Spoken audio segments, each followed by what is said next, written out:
Chapter 13, Capital Expenditures. Long-term assets.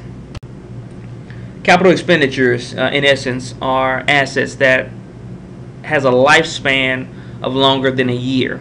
But typically, it's a lot longer than just a year. You're talking about assets that are expected to bring residual income over the course of several years. Depending on the particular asset, assets can be useful for 20, 30, 40 years. And so it typically requires a significant investment of financial capital over a long period of time. Sometimes it requires fundraising. There are times where different reserves are used to fund this particular expenditure, but this is expected to bring in a significant return. And anything that brings in a significant return typically comes with a significant amount of risk as well. So capital expenditures are assets to the companies that will be used over a long period of time to bring in a significant amount of revenue over that period of time. Now here's some examples of capital assets. For those that are keeping up with what's happening with your university, Mercer is starting a football team in the fall of 2013. And we'll begin our football season. And in order to have a football team and to have home games, Mercer had to build a stadium. And that stadium would be considered a capital asset. It was a multi-million-dollar project that is expected to bring in significant amount of revenue over a long period of time. Now, if the football team is not as successful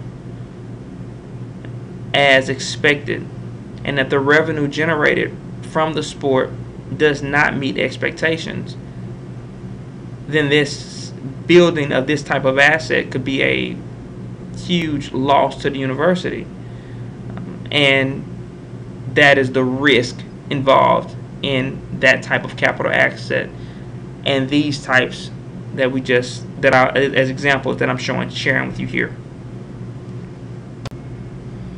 When analyzing the need for a capital project, there is typically a lot of collaboration.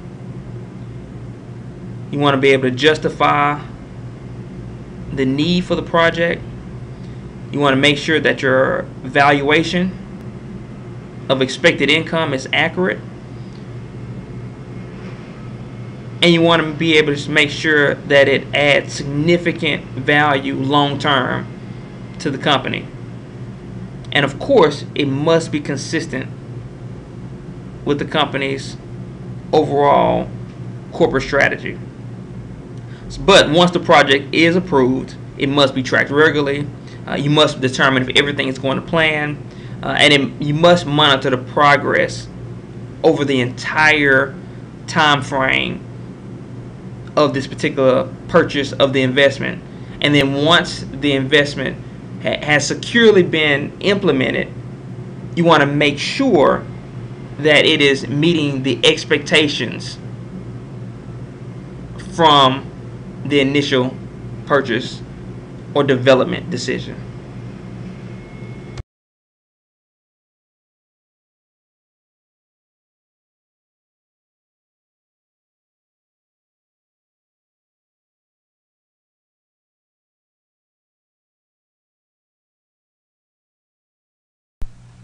In chapter 13, we discussed the acquisition of capital assets and what capital expenditures consist of. In this chapter, we're going to look at how do we make the decisions on which capital asset to acquire. Making capital assets decisions or making capital budget decisions has to have a strategic process built into it. We have to find out what are the risk return trade-offs, what's the benefit ultimately to the company, what type of effect would this decision have on cash flow, ongoing operational activities, etc.? And there are two categories that a capital budget decision goes into. And those two categories are: one, a screening decision, and two, a preference decision.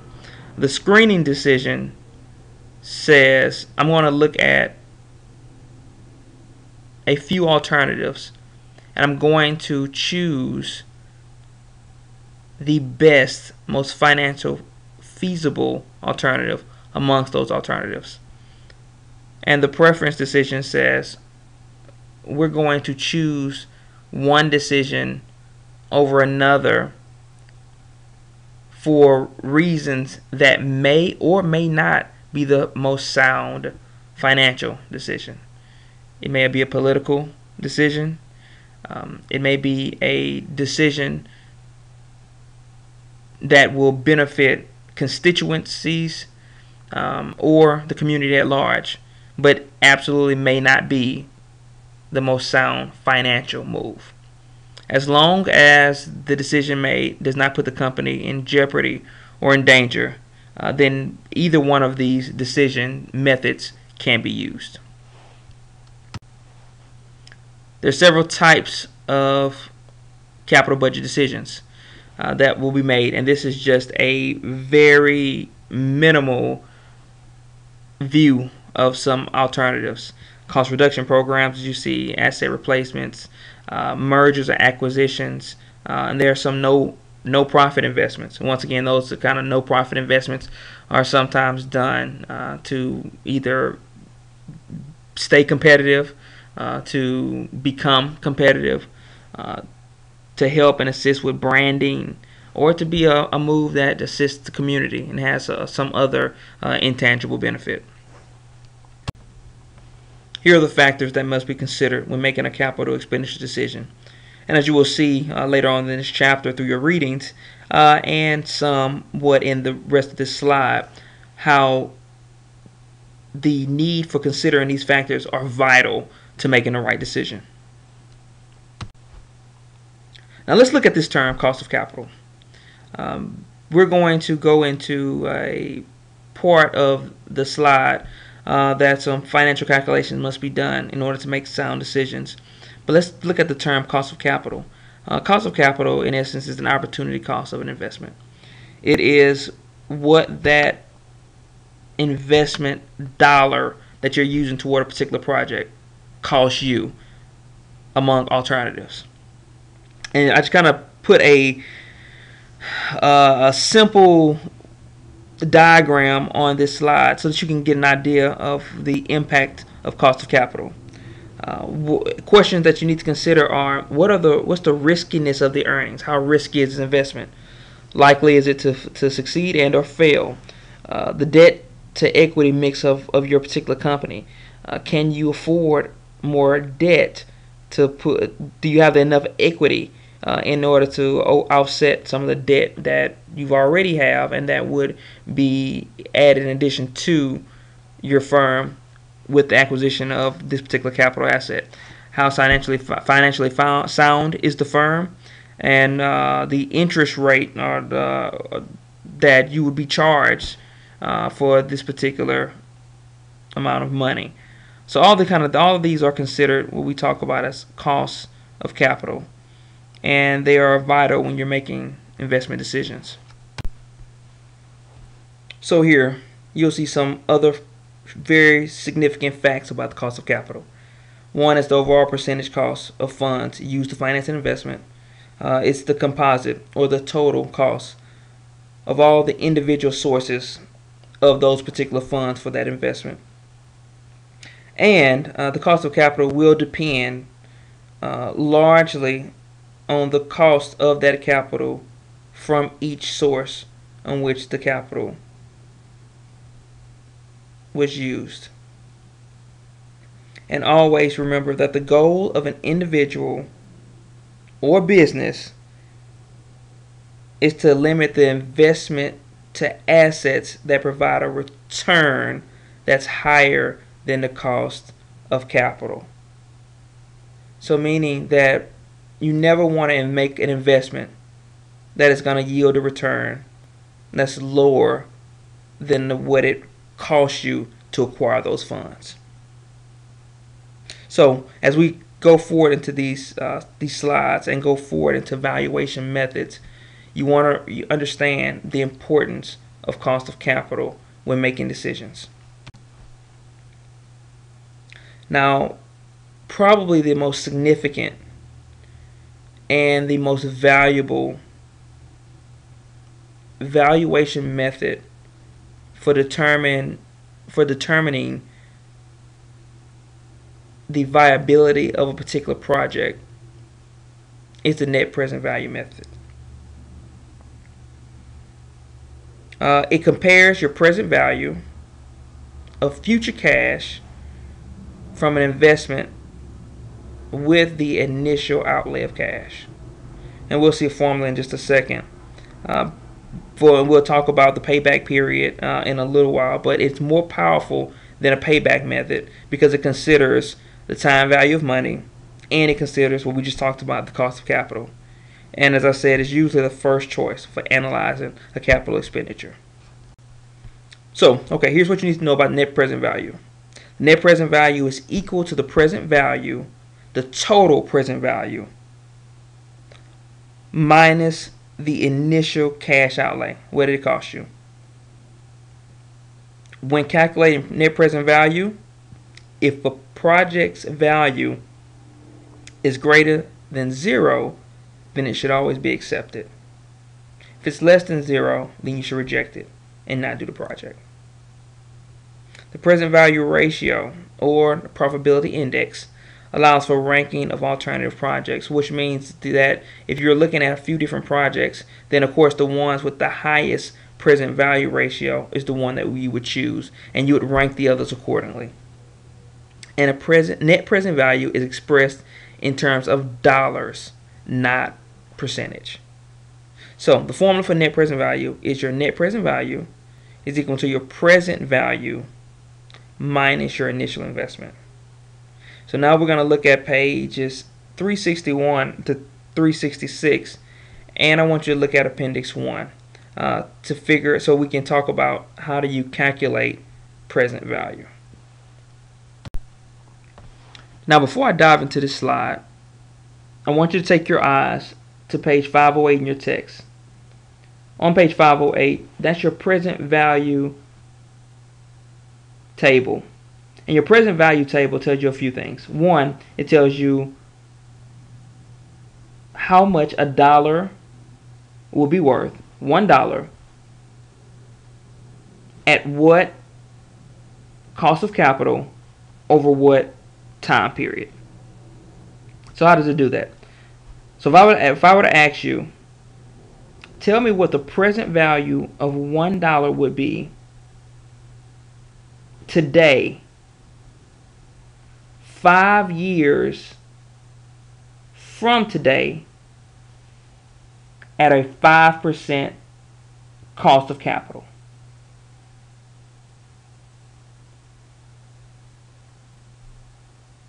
What you should tell me is $1 would be worth approximately 78 cents. Because you would take your eye across horizontally to where it says 5%, which is your cost of capital. Put your finger on that number and drag it down to year 5, where you see a decimal point which says 0.7835. That represents the value of $1 today, 5 years from now, at a 5% cost of capital. If I would ask you the same question on $10 over the same time frame, then you would multiply 10 times the 78 cents, and that would give you the value of $10 at that time frame and at that cost of capital. Now, I know for some of you guys that this is going to take a little while to marinate, so you have to really look at some of these examples in depth. So let's look at this example on this slide now. So an investment that costs $10,000, that is going to be your initial investment. You have a cost of capital of 7%. Now, over the next 4 years, you are expected to have the following cash inflows. Year 1, $3,000. Year 2, $8,500. Year 3, $10,000. Year 4, $16,000. So you would use your present value multiplier, which is what we just looked at in the text. So you would take your eye for year 1, your finger for year 1, and go over year 1 at 7%. 7% year 1, you see your multiplier is 0.9346. You would take that multiplier, multiply that times your cash flow, which is $3,000, and that would give you your present value. You would do the exact same thing for year 2, year 3, and year 4. You would add up each value from each year to get a total present value. So the total present value for this particular investment over this particular time frame at this cost of capital will be $29,574.50.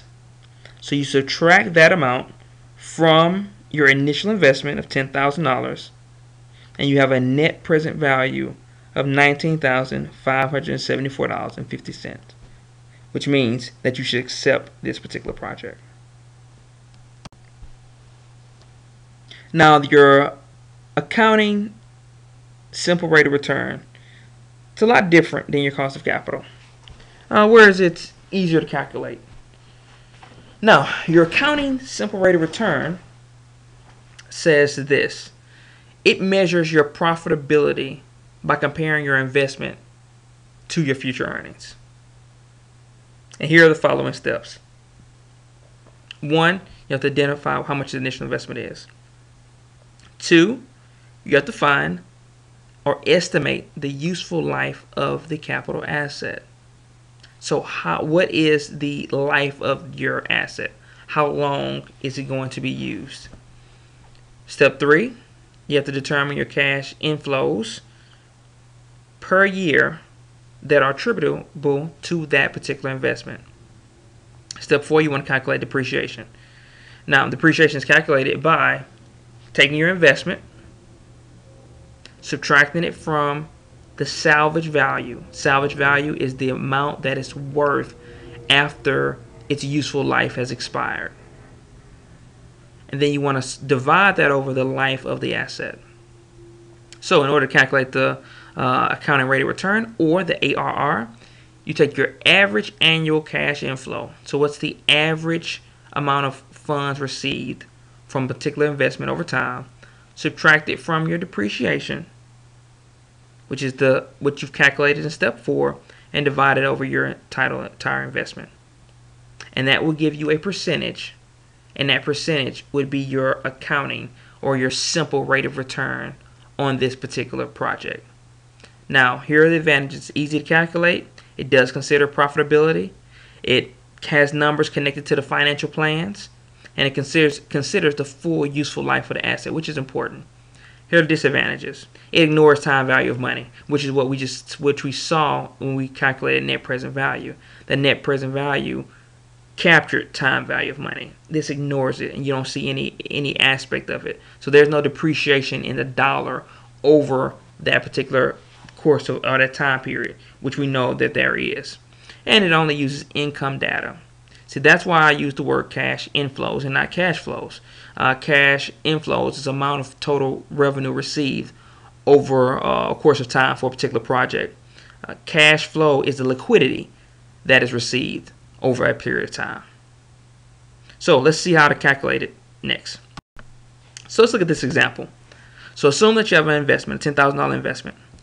Now the salvage value, meaning the value remaining at the end of its useful life, is $1,000. The life of the asset is 5 years. And you have cash flows over that 5-year time frame of $2,000, $2,500, $4,000, $6,000, and $7,000. And now I want you to tell me, what is the accounting rate of return? So the first thing you need to do is you have to calculate the depreciation. Depreciation, you find the investment, $10,000. You subtract that $10,000 from that $10,000. You want to take your salvage value, which I've calculated. I told you that it's $1,000, divided by the life of the asset, 5 years, and you would get $1,800 is your depreciation. That's your depreciable amount over the course of its life. So now you can plug that number in to the next portion of the formula. So as you see, the average cash flows over that time period, the 5-year time period, it's $4,300.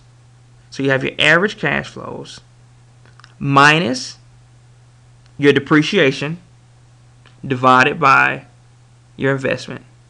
That would give you an accounting rate of return of 0.25 or 25%.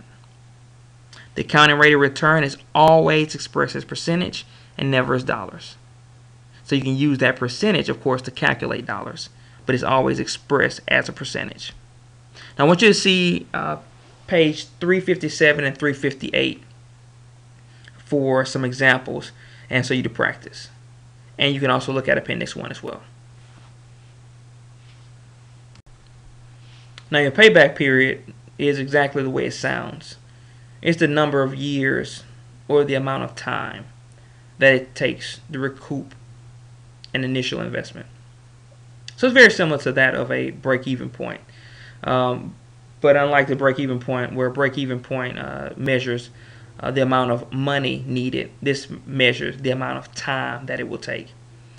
So when you're looking at payback period, you're taking your initial investment minus your annual cash flows until that particular time is reached. And we'll look at the next slide for details. And if you're looking at the payback period of an annuity, then it's just your initial investment divided by your annual cash inflows. Now, what is an annuity? An annuity is having the exact same amount of money over a certain amount of time.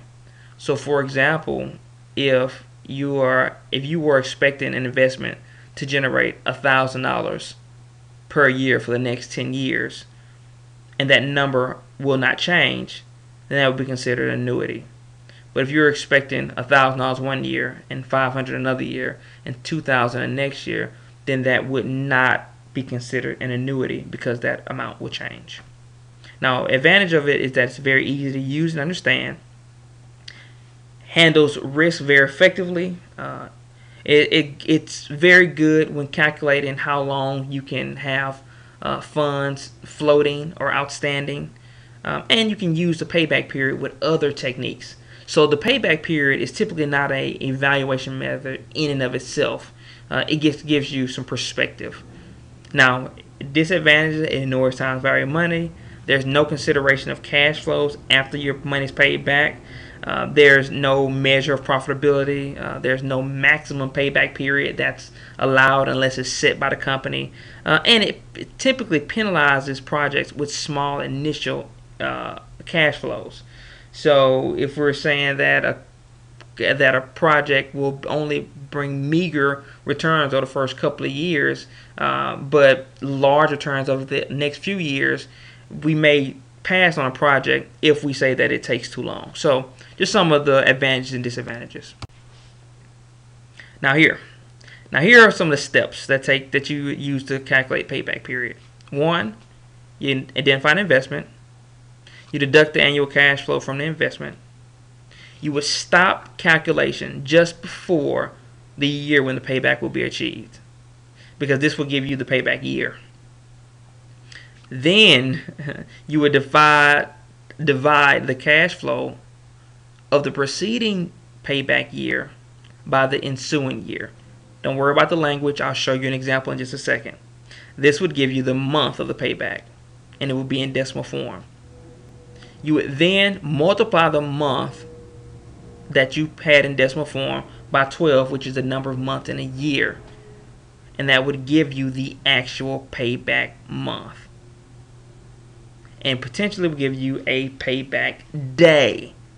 And then you take that multiplier and multiply that by the number of days in a particular month, and that would give you the actual payback date. Don't worry about that. If I just confuse you a little bit, I'll try to clear it up on the next slide. See this example here. The payback period shows an investment of $10,000, varying cash flows over a 7-year period, and the payback period happening year 4, month 9, and day 18.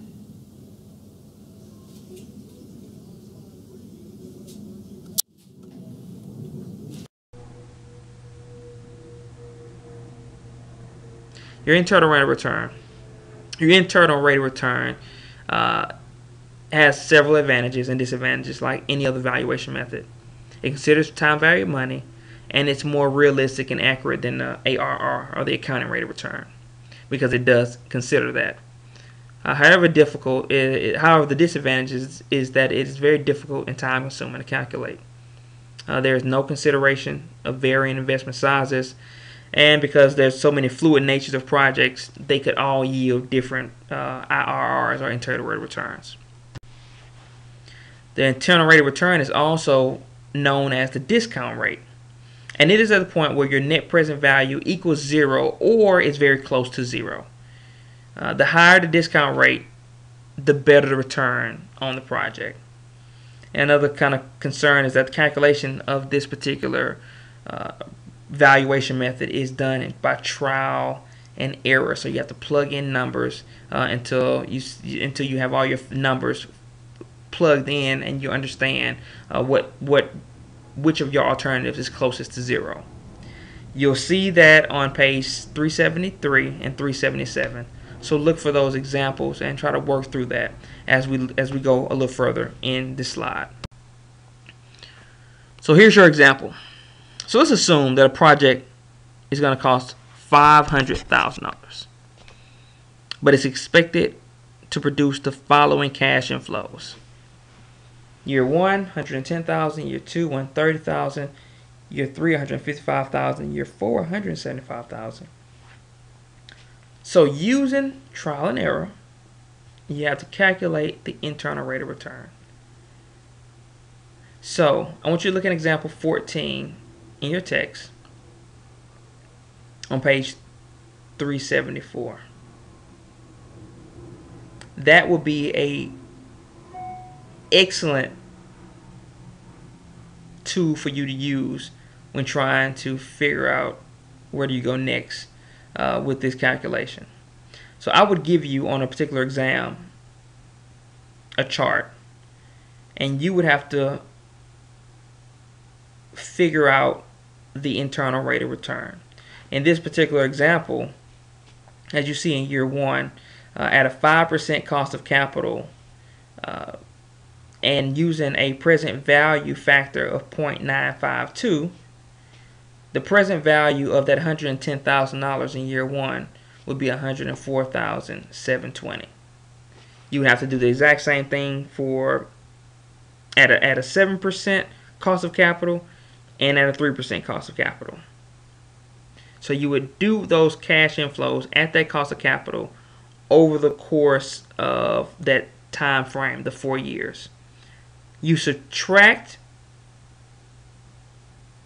your present value from your initial investment, and whichever net present value is closest to 0, that would tell you what your internal rate of return would be.